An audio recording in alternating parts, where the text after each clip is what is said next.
Janvier 2021, dans la commune de Marcory, à Abidjan, la police vient de mettre fin aux agissements d'un tueur en série, le fameux tueur de Marcory. Son mode opératoire consistait à fracasser le crâne de ses victimes avec une brique pendant qu'elles dormaient. Lors de son interrogatoire, il reconnut les faits et avoue avoir agi pour son propre plaisir. Il avait envie de zigouiller des gens. Du coup, il a zigouillé les premiers qui étaient sur son chemin. Tranquille, le mec nous dit qu'il n'a fait que suivre ses envies. Aucun remords. Au contraire, que du kiff. Donc, question. Doit-on suivre ses envies, ses désirs, faire ce que l'on veut, quand on le sent, en mode dev perso complètement perché? Générique.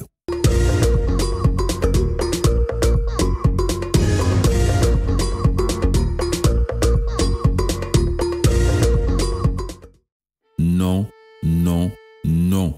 Faut pas se fier à ses envies. Tu dois te dire en ce moment que ce mec doit vraiment consulter son cerveau avant de parler. Pourtant, c'est ce que j'ai fait. J'ai bien consulté mon cerveau. En tout cas, je n'ai pas suivi mes envies en faisant ce post. J'avoue même que je n'avais pas envie du tout. Bref, je t'épargne les détails. Donc, comme à l'accoutumée, je vais te partager pourquoi il faut éviter de se fier à ses envies, ses désirs. C'est « je fais ce que je sens » et que faut-il faire à la place? Et comme d'hab, sans bullshit. D'abord, quand je te parle d'envie ou de désir, je parle de l'appétence, de l'attirance que l'on ressent envers quelque chose ou quelqu'un. Une sorte de sentiment qui nous vient comme ça par moment et nous dit en gros « Tiens, je veux goûter à cela. Non, je veux goûter plutôt à cela. Je veux faire ci, je veux faire ça. » Mais dans tout ce bourdonnement interne, qui veut réellement? Qui désire vraiment à l'intérieur de nous? D'où vient cette information? Est-ce vraiment une info fiable qu'on doit suivre à la lettre pour trouver son bonheur? Nos envies sont programmables. Au début du XXe siècle, un Ruskov physionomiste, poilu du visage, nommé Ivan Pavlov, réalise une expérience sur des clébards. Bon, je pense qu'il se faisait tellement chier par le froid qu'il s'est dit « Pourquoi ne pas torturer quelques petits chiens pour passer le temps ?» C'est là où lui vient l'idée d'analyser la production de salive du chien. Pavlov était un homme méticuleux et donnait à manger à son chien tous les jours à la même heure. Au bout d'un certain temps, il s'est aperçu que le chien commençait à saliver avant que la nourriture n'ait été servie. Un réflexe physiologique de l'organisme du chien pour préparer son corps à l'ingestion de nourriture. Surpris, Pavlov décida de pousser l'expérience. Il ajouta une sonnerie de cloche juste avant de présenter la nourriture au chien. Après avoir répété à plusieurs reprises l'association de la cloche avec la présentation de la bouffe, le chien a commencé à associer la cloche au repas. Finalement, le simple son de cloche faisait baver le clébard, même en l'absence de nourriture réelle. Cette découverte du grand papy Pavlov nous a démontré que l'on pouvait conditionner nos comportements. Il suffit d'associer un réflexe physiologique naturel à des stimulus et être assez sadique pour manipuler ces stimulus afin de manipuler les envies des individus. Par exemple, dans les pubs, on te met un gros plan, l'image de ta star préférée, à côté d'une boisson sucrée complètement pourrie, histoire d'associer le sentiment de bien-être que tu ressens en voyant ton idole à la marque de boisson. Puis un jour, comme ça, pris dans un élan de bien-être, tu te dis « Tiens, je sais pas pourquoi, mais j'ai envie de boire cette boisson sucrée complètement pourrie. » La marque en question. Voilà. T'es devenu un bon chien de Pavlov. Oui, poto, on vit dans un monde complètement barge. Il y a des mecs qui croient que cette planète leur appartient.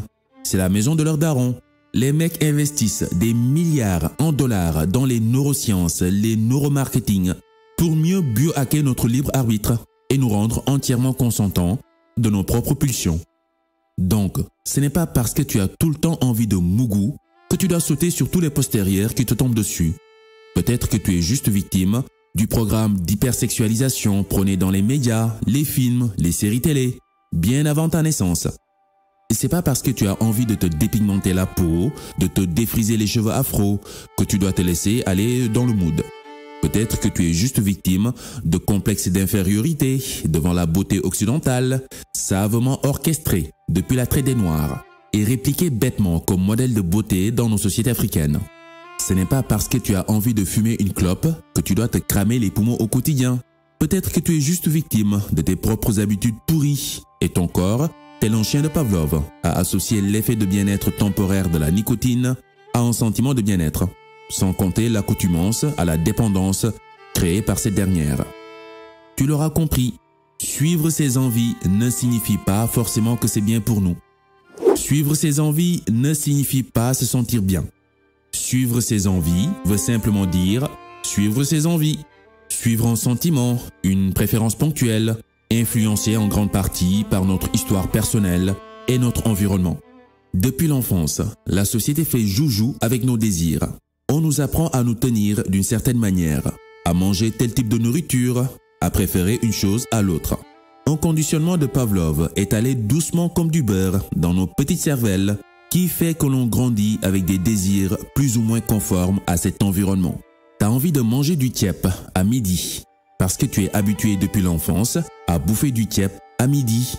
Tu désires tel type de femme ou tel type d'homme parce que ce morphotype te rappelle un sentiment qui te fait du bien.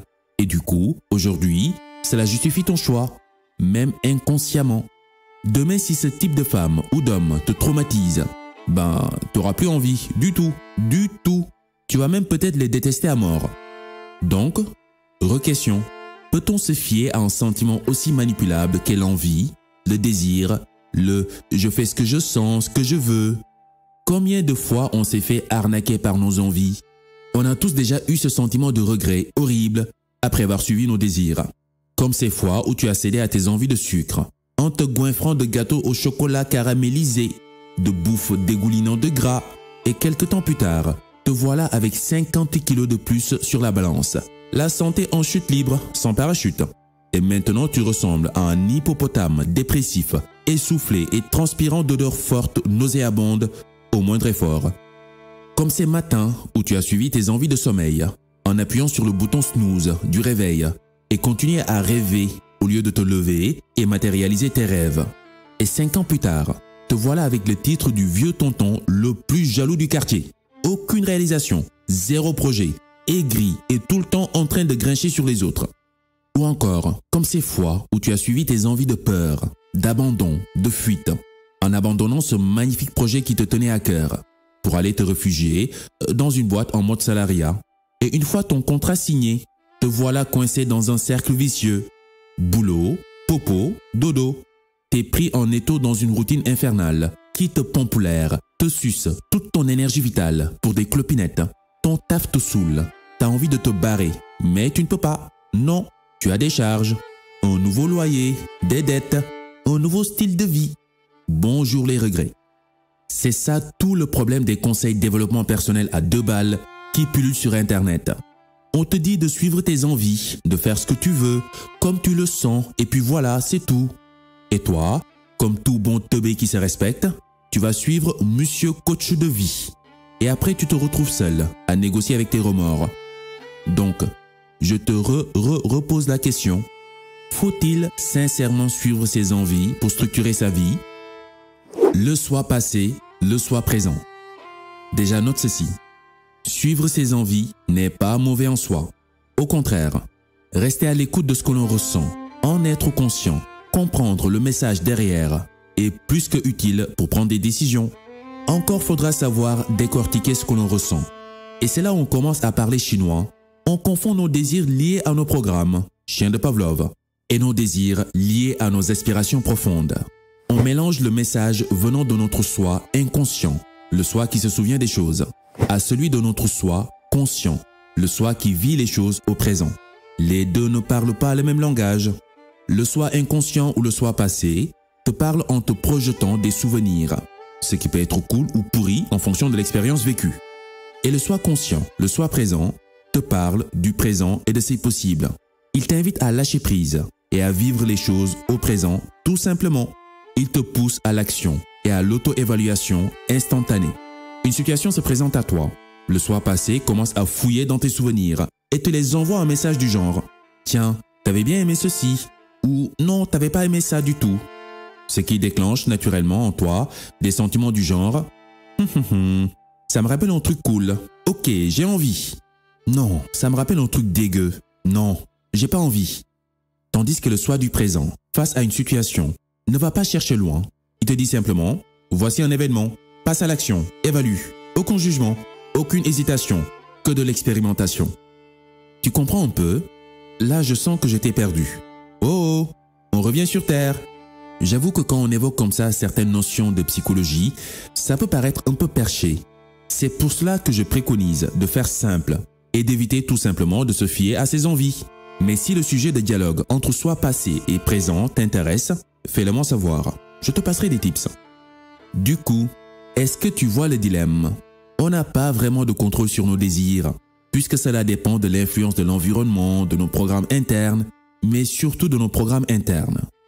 De ce fait, voilà ce que je propose. Comme on est tous des sortes de chiens de Pavlov sur deux pattes, des gens complètement manipulables, je te propose de réadapter nos programmes internes à ce qui nous fait réellement du bien, afin que nos envies, nos désirs s'alignent naturellement à cela.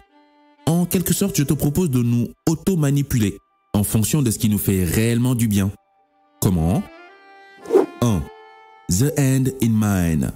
C'est une expression américaine qui veut dire commencer par la fin. Plutôt que de se laisser embrouiller par ses envies, genre aujourd'hui tu as envie, tu fais. Demain tu n'as pas envie, tu ne fais pas. Après-demain tu n'as plus envie, donc t'arrêtes tout, tu claques la porte sur un coup de tête. Non, du calme, chien de Pavlov. Au lieu de se laisser embobiner dans ce tourbillon émotionnel sans but, pose-toi une seconde et clarifie ta vision. Clarifie en quoi tu désires réellement consacrer ta vie. Qu'est-ce que tu aimerais que l'on retienne de toi quand tu ne seras plus de ce monde? Si demain tu te réveilles au royaume des morts, vas-tu avoir des regrets? Si oui, pour quelles raisons? Dans ce cas, que veux-tu réellement faire pour éviter cela? 2. Suis le plan. Maintenant que ta vision est claire, que ta destination est définie, élabore un plan pour y arriver. Trace un itinéraire. Qu'est-ce que tu peux faire dès aujourd'hui et au cours des jours suivants qui te permettront de te rapprocher de cette vision? Respecte le plan comme un commando en mission. Parce que dans les moments d'incertitude, oh que oui, il y aura des moments d'incertitude, des moments de doute. La vie, c'est comment éprouver l'homme, tu sais. Dans ces moments-là, tu te réveilleras avec des envies de tout foutre en l'air. Tu n'auras plus envie du tout. Tu vas oublier tes promesses d'hier. Tu perdras de vue ta vision. Et dans ces moments-là, surtout, il faut éviter de trop réfléchir, d'écouter tes émotions, les gens. Sors de ta tête. Mets-toi en mode commando. Passe à l'action. Exécute ton plan tous les jours. Juste suis le plan. Reste focus. Mets-la sous silencieux et dégomme tes objectifs un à un. Le temps que la tempête se calme et que ta vision redevienne claire. En résumé, pour éviter de nous faire arnaquer par nos envies, nos désirs capricieux, bizarres, versatiles, définissons une vision claire, une mission de vie, un plan, des objectifs précis et efforçons-nous de suivre le plan, quoi qu'il arrive.